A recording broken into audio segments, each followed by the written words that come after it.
Giuliano, thank you so much for your time today. I really appreciate it. Thank you, Jim. Nice to be here. So it must have been a bit of a whirlwind over the last few weeks. The game launched at the Essen Spiel, and I think it's fair to say it's been a pretty big, huge success since then. Is that right? Yeah, we've been very lucky, I guess. Actually, we've been working on this game for a couple of years before the launch. So it's been a huge work from the game development itself, but also on the graphic and the illustrative aspect of the game, but also some production work that we've been doing so far. So yeah, we've been very excited about it, and actually we've already launching a second print of the game with some additional languages. So yeah, the first impact of the game on the market, it's been huge. We've released the game in Essen, and probably it will be launched in the US market in the next couple of weeks. So yeah, in the next months, the game will hit different countries.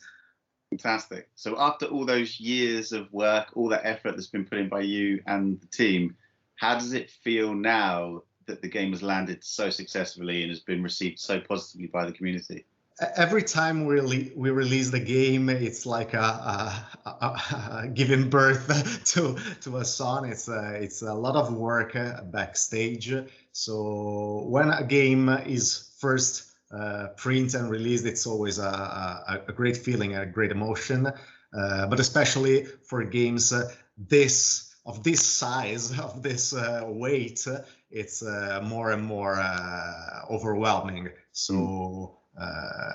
You know that in the game there are a lot of different aspects, different things. So I personally am very satisfied of the final product. So yeah, it's amazing. One of the reasons it's done so well is it shot to the top of the Board Game Geek hotness for the Essen Spiel preview. And if anyone who's watching doesn't know how that works, it's a very simple user-generated thing where people thumb to like certain games, and the ones that get the most thumbs go to the top. And a lot of people who go into the Spiel will go to that preview and rank it by hotness, the most amount of thumbs, to see what games are doing the rounds.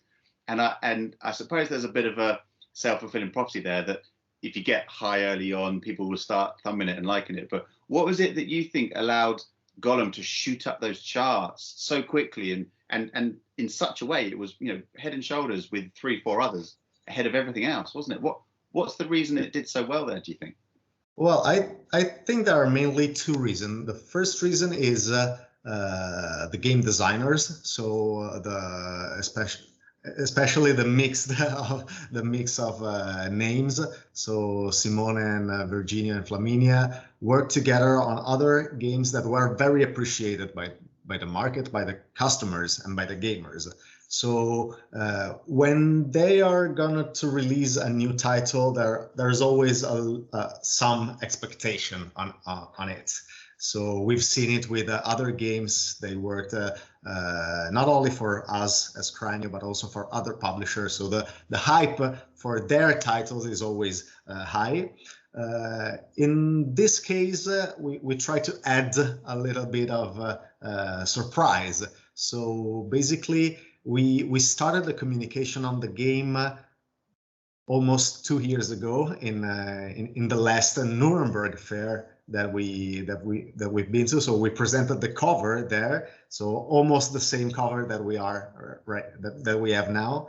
And I think this new style for a Euro style game, especially for the cover, intrigued better the customers, and not only the European customers, but also the American market.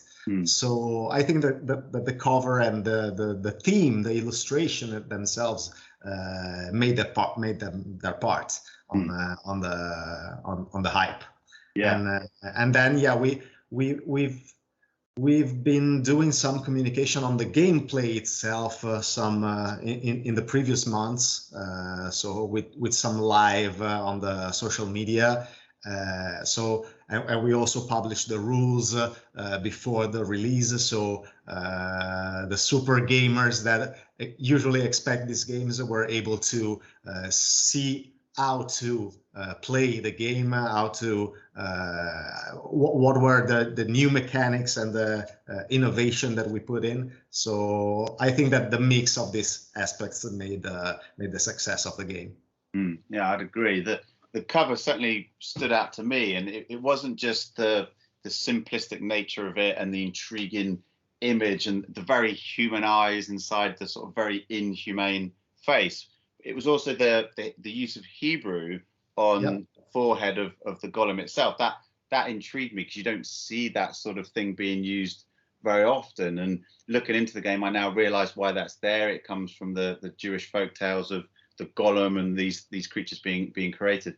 Where did that idea for a game to create a game on that old folklore, on that old tale, where did that first come from? The first idea always comes from the game designer. So Virginio was the first creator. Then Flaminia and Simone worked with him.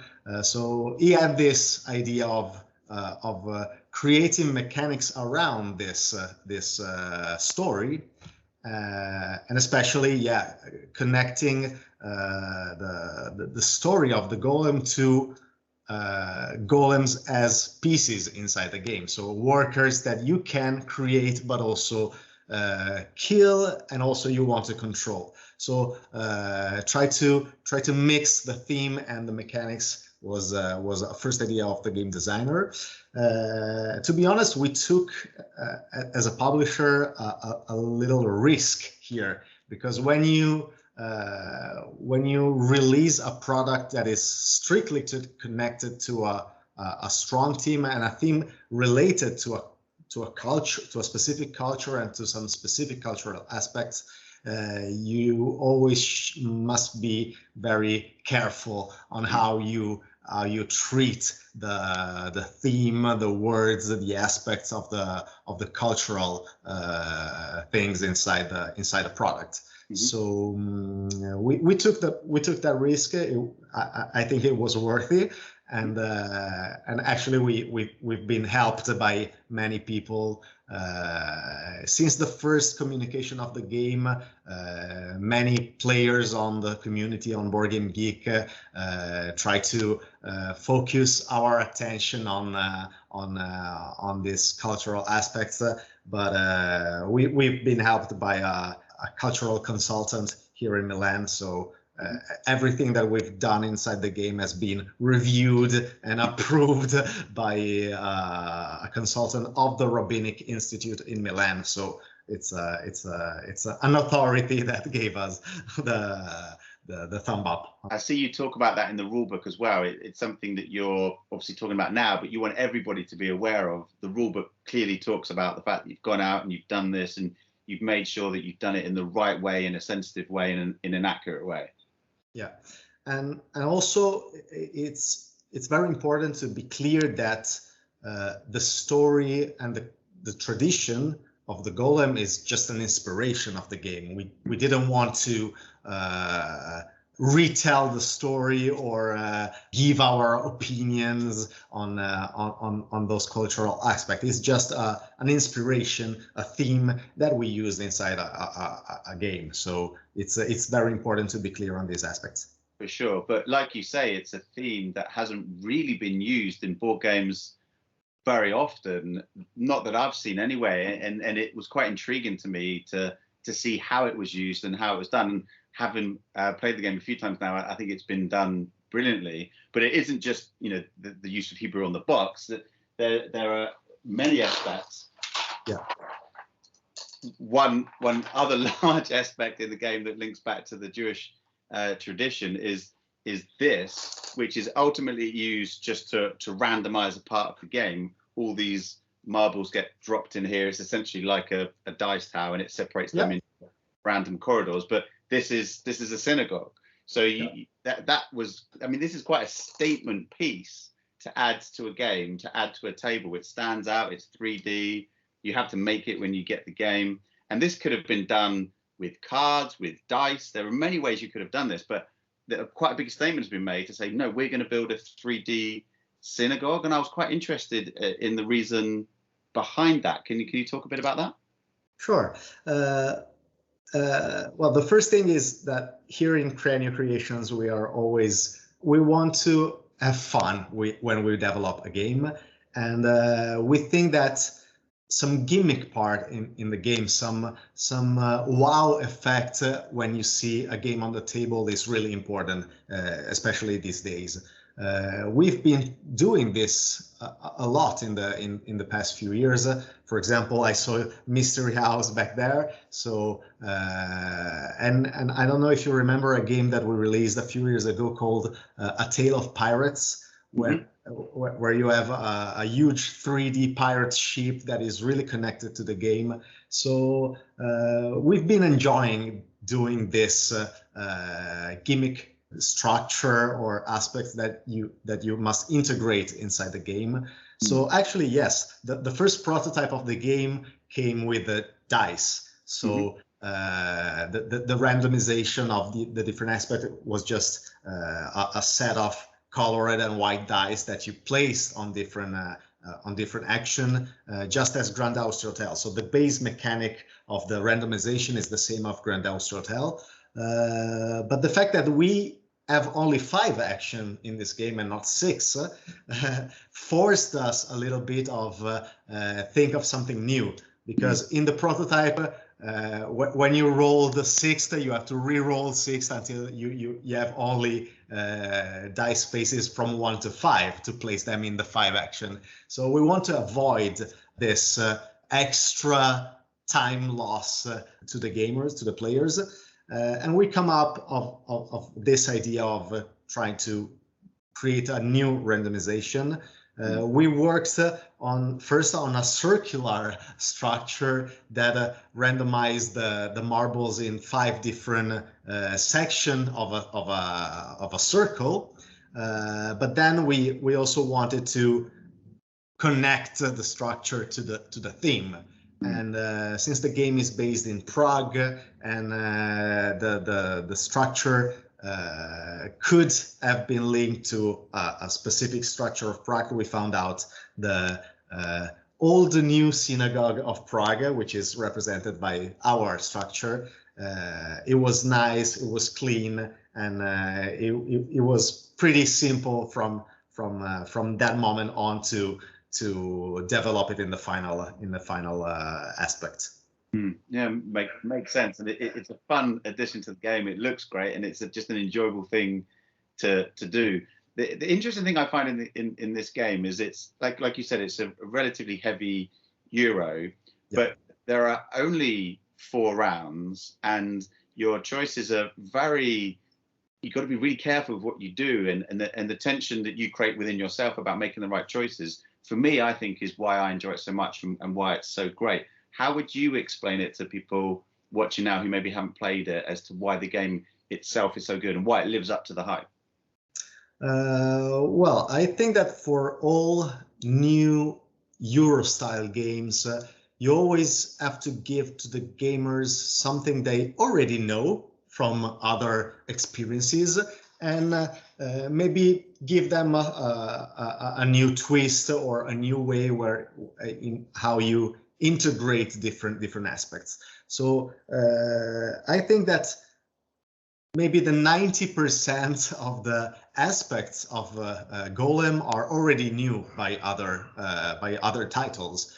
But I think that the way we connected all those aspects together, even if the game is pretty complex, it's pretty complex to learn how to play it, because you have 3 different main area of the games, the golem movement itself and how they work. It's pretty complex, but everything makes sense when you read the rules and when you learn how they are developed inside the gameplay. So even if the rules are complex and the gameplay is complex, it's not that hard. It's not that frustrating, first of all. So And from a turn to another turn, from an action to an action, you see your player board, your pieces on the game board comes alive and more, and you create this structure that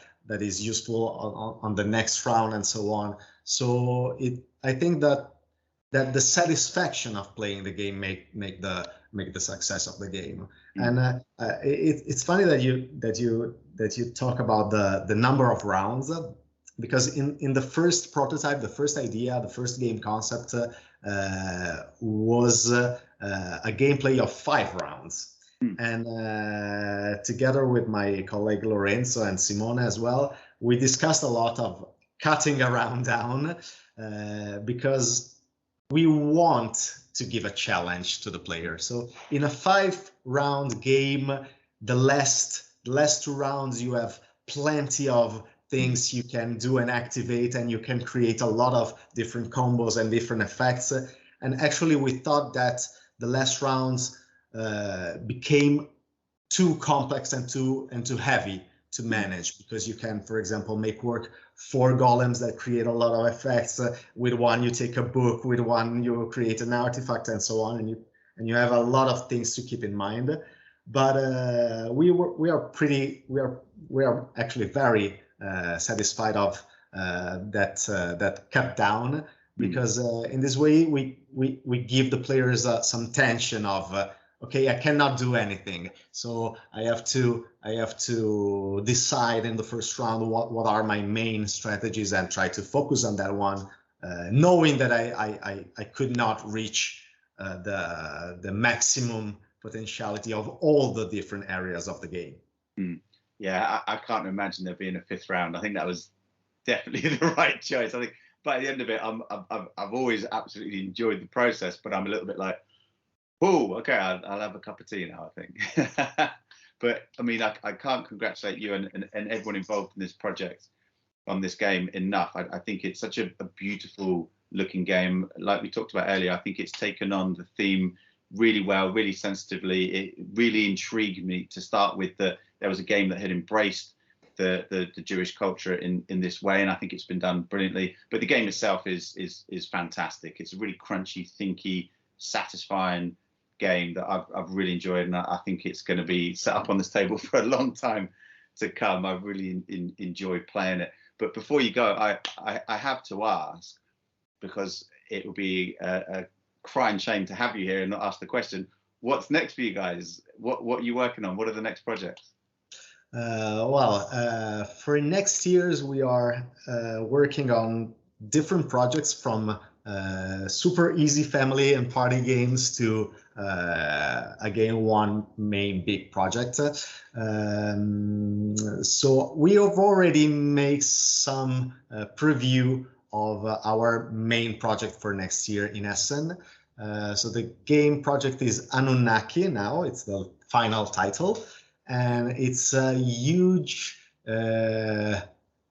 new type of game for us, because it will be the first time that we will use miniatures inside a game, inside a project.